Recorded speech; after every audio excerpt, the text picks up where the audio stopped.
זה פשוט מאוד ממוקד, מאוד מאוד עזר לי, נתן לי המון המון ידע וטיפים, לדעת בדיוק איך לעשות את זה נכון. לא להיות כל יום על זה, פשוט, כמו שישראל אמר, ב10 דקות לתכנן את זה, ופשוט יש לך כל היום תוכן, זה פשוט מדהים. אני כבר ראיתי את זה כבר מהשיעור הראשון, ראיתי שינוי, הסביבה אמרה לי, וואו, כאילו, מאוד מעניין, תוכן מאוד מגוון, בעלי אמר לי, קיבלתי על זה המון המון מחמאות. הפרגנתי לעצמי משהו מאוד מאוד יקר, שלא קונים לא כל יום, לא כל שנה וגם לא כל שנתיים. בעקבות עסקאות שנסגרו לי תוך כדי הקורס. עברתי פה תהליך מדהים של שבירת מחסומים, של לעמוד מול מצלמה ולדבר. וגם הרבה מוטיבציה להעלות תוכן, להיות עקבית בזה, לתת לצופים שלי ולעוקבים שלי את הערך שבעצם אני יכולה לתת, ולא להחזיק את זה אצלי, ובעצם להביא את הבשורה שלי לעולם. קיבלתי לזה דחיפה עצומה, ואני ממש בטוחה שאני אשתמש בזה. המהפך הוא מטורף, באמת. הביטחון, הערך, המקצועיות שקיבלתי פה, זה משהו שאף אחד לא נותן, אני חושבת, גם בקורסים של חצי שנה ויותר. יש לי בעיה לספר על כלי אחד שלקחתי, כי לקחתי המון כלים, גם מנטלית, גם פרקטיקה מטורפת שמתחילים לעבוד תוך כדי, ורואים גם תוצאות תוך כדי הקורס, של עלייה במחירות דרך הסטטוס, והתחלתי באמת למכור הרבה יותר מפעם. הייתי פה מאוד חוששת, לא בטוחה בעצמי בכלל, כאילו יכולה להגיד שהביטחון שלי היה מאוד מעורר בנושא הזה של לשווק את עצמי.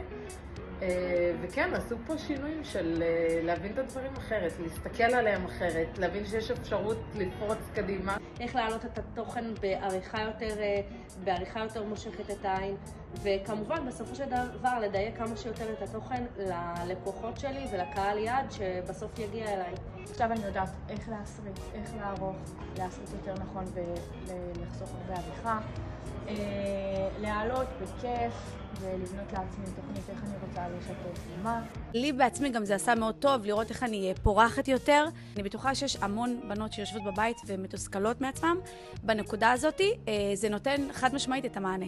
ישראל ממש היה מעניין, הוא מצחיק, היה מרתק, כאילו לפני שידעתי יעברו כמה שעות, כאילו באמת, ולא חלמתי שזה יהיה ככה, ממש. אני לא אחד שיודעת לשבת ולהקשיב. גם ריקי וישראל תמיד משתדלים מיד לענות, כל מי שצריכה עזרה או משהו כזה, באמת הם מיד, או ממש כמה שיותר מהר הם ממש עוזרים לנו, והכל עם סבלנות, במחירות, ולא משנה כמה השאלה היא טיפשית או לא משנה מה, הם ממש עוזרים לנו מאוד. מבחינתי כאישה זה להעלות את הסטטוס, זה בעצם כמו שאני הולכת ברחוב. זה כמו שאני לא אתחבא בחדרי חדרים, ואני הולכת מנקודה A לנקודה B אם אני צריכה. אני לא הולכת ומסתובבת ברחובות סתם. אני הולכת ועושה דברים שאני צריכה.